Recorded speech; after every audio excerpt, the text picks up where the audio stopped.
Mga sangkay, marami po ang natakot sa balitang ito. Nung inilabas po ng mga eksperto sa Pilipinas ang impormasyon na aabot daw po sa 13 hanggang 16 na mga bagyo daw po ang papasok sa ating bansa ngayong taon. At ngayon palang mga sangkay, dapat na po itong paghandaan ng mga Pilipino.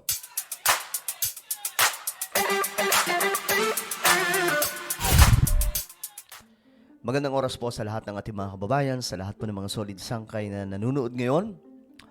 Pag-usapan po natin itong mga sangkay, itong medyo delikado po kasi ito, lalong-lalo na po ang Pilipinas ay ginagawa pong kalsada ng mga bagyo at mas matindi po itong mga sangkay kaysa sa init ng panahon na nararanasan natin.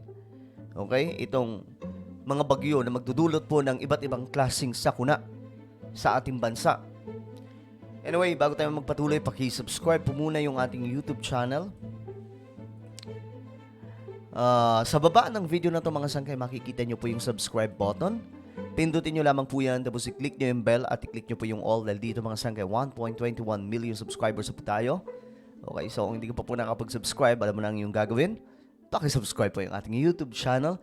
Sa mga nanonood sa Facebook, follow nyo po ang ating Facebook page at ito may papagawa lamang po ko sa inyo siglit. Kung kayo ay nanonood sa Facebook, sundan nyo lamang po ito. So, gaya ng nakikita nyo sa screen, i-check nyo po sa inyong mga cellphone. Sa itaas ng video na to, makikita nyo po yung tatlong tuldok. Okay? Sa inyong mga cellphone, i-check nyo po. May tatlong tuldok bandang itaas sa video na to. Ito mismong actual video na napapanood nyo. Gaya ng halimbawang video o larawan na makikita nyo sa screen. Pindutin nyo po yung tatlong tuldok. Then, may lalabas po dyan na show more. Pindutin nyo po yung show more. Okay? Ayan po, yung may plus. At ganoon lamang po kasimple. Ngayon, ito na nga mga sangkay, pag-usapan po natin ito kasi marami po ngayon ang nag-aalala, no? Ito po kasi ang lumabas sa balita. Ayan. Pag-uusapan mo natin yan, pero syempre, titingnan po natin, ano nga ba ang dahilan bakit ganito na po katindi ang nangyayari sa mundo? Hindi lamang po ito sa Pilipinas, kundi sa buong mundo mga sangkay. Nauna na nga po ang Brazil, at iba't iba pa pong mga bansa na sinasabing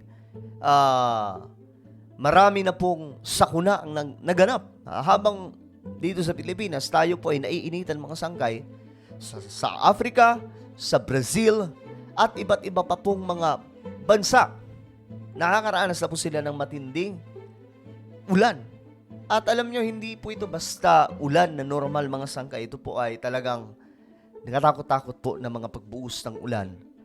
At ito po ay dulot ng climate change. Ulitin ko, dahil po yan sa climate change na nararanasan ng ating planeta ngayon, ito po yung rason mga sangkay kung bakit ganito na po kadami mga bagyo. Ito po nga ay patikim pa lamang mga sangkay. Wala pa po tayo sa pinaka-sukdulan kasi 2030 pa po mag-uumpisa talaga. Yung pinakamalala, ayon po yan sa prediction ng mga scientists. Ngayon, sabi po dito, sa pagtaya ng Pag-asa, nasa 13 to 16 na bagyo ang aasahan sa Pilipinas ngayong taon. At ilan rito'y posibleng mapaminsala. Kailangan po natin paghandaan ito kasi marami pong mga Pilipino late na maghanda. Yung mga nasa gilid po ng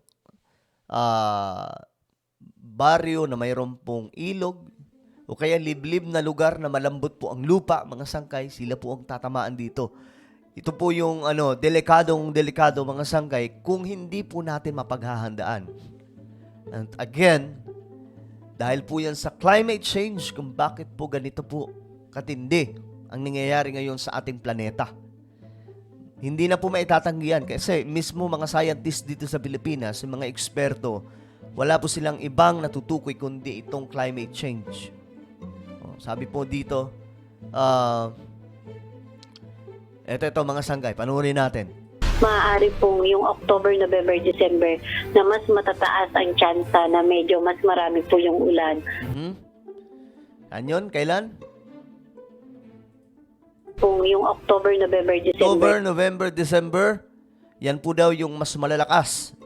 Na mas matataas ang tsansa na medyo mas marami po yung ulan natin na matatanggap. Malalakas na pag-ulan. Ito ang inaasahang maranasan sa bansa pagdating ng buwan na Oktubre ayon sa Pag-asa. Oktubre pa, mga sangkay. Pero ngayon pa lang, nararamdaman na po natin, di ba? Kahapon lang, mga sangkay, bigla pong bumuhos ang pagkalakas-lakas na ulan.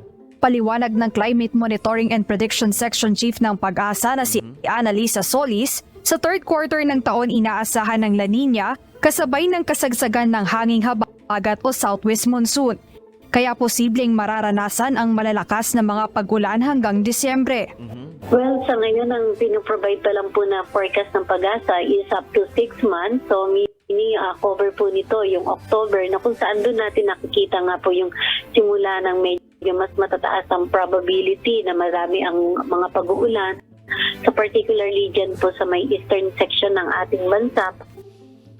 Pakinggan nyo itong mabuti mga sangkay kasi para ngayon pa lamang po, kung mapapansin nyo na ang inyong lupa ay medyo malambot, masolusyonan nyo na yan. Kung makita nyo naman yung bahay nyo medyo matatangay po, madaling matangay ng hangin kasi part po yan kapag may bagyo, may hangin, may malakas na ulan, may malakas na pagbaha.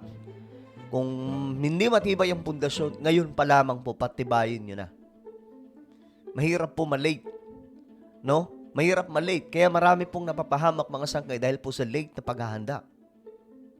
Hindi po ito biro. Itong kinakaharap kasi ngayon ng mundo mga sangkay ay bungay po ito ng human error, human activity na nag-cause po ng pagkasira ng kalikasan at nagdulot po ng pagbabago ng klima. Ito na yon, climate change.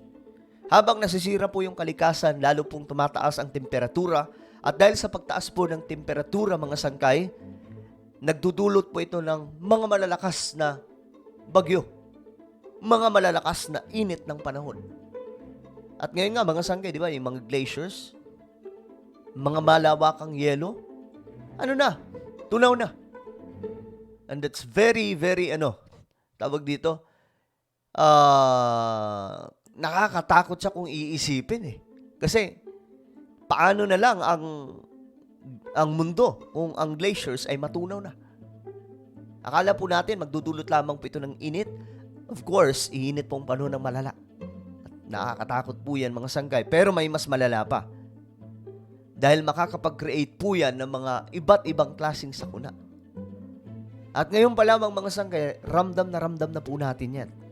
Paliwanag ni Solis ang eastern section ng bansa ay ang exposed sa amihan o northeast monsoon kaya mataas ang tsansa ng mas maraming ulan at pagbaha. Mas maraming tsansa dahil din ginagawa po tayong kalsada nito mga bagyo. Diba? Hindi naman na ito bago sa atin Nakakapagtaka, hindi po bago sa ating mga Pilipino itong mga pagpasok ng mga bagyo. Pero bakit marami pa rin po ang napapahamak? Dahil po sa hindi pakikinig at hindi paghahanda. Maaari ring maranasan ang mga pag-ulan sa kabuuang Luzon, Visayas maging sa Mindanao sa gitna at western portion ng bansa. Kaugnay nito, 13 hanggang 16 na mga bagyo ang inaasahan ng Pag-asa ngayong taon. Grabe, 13 to 16 na bagyo, papasok. Pambira, ganun po katindi. Ayon kay Solis sa ngayon ay wala pa namang nabubuong bagyo sa loob at labas ng Philippine Area of Responsibility. Wala pa, pero imagine niyo yung 13 to 16 na bagyo, pambira. My goodness. Gaano po katindi yan? Ngunit hindi inaalis ng Pag-asa ang pagkakaroon ng mga lubhang mapaminsalang bagyo. Dalawa po yung extreme events na posibleng maidulot ng ating bagyo sakaling malakas ang hangin Ayan na, extreme events. or marami yung pag-uulan. So lahat pong yon may posibilidad po ngayon. Ngayon ay nasa warm at dry season pa rin tayo ayon sa Pag-asa. Ngunit asahan na ang papalapit na panahon ng tag-ulan. Kaya naghahanda na rin ang iba't ibang ahensya ng pamahalaan para rito. Jed Neres. Okay, so again, mas mabuti na yung maghanda, no? Yung iba kasi, wala pa naman. Hindi kailangan maghanda, wala pa naman. Pag andyan na po yung sakuna, nananalasa na, saka pa lamang po gumagapang at naghahanda. So, ang resulta mga sangkay, napapahamak. So, kailangan po natin protektahan yung hindi lamang mga sarili natin, kundi yung mismong pamilya po natin. Okay, so ano po ang inyong komento mga sangkay? 13 to 16 na mga bagyo papasok sa Pilipinas sa taong ito. Ay nako, i-comment nyo po sa baba ang inyong mga opinion. And now guys, I invite you please subscribe my YouTube channel, Sangkay Janjan Daily. Dito po ako nag-upload ng mga vlog, mga latest update ng mga ganap sa buhay natin mga sangkay. At matutuwa po kayo sa mga video na to. Marami po kayong makikilala dito. So hanapin nyo po ito sa YouTube, then click the subscribe, click the bell, and click all. Ako na po yung magpapaalam. Mag-iingat po ang lahat. God bless everyone.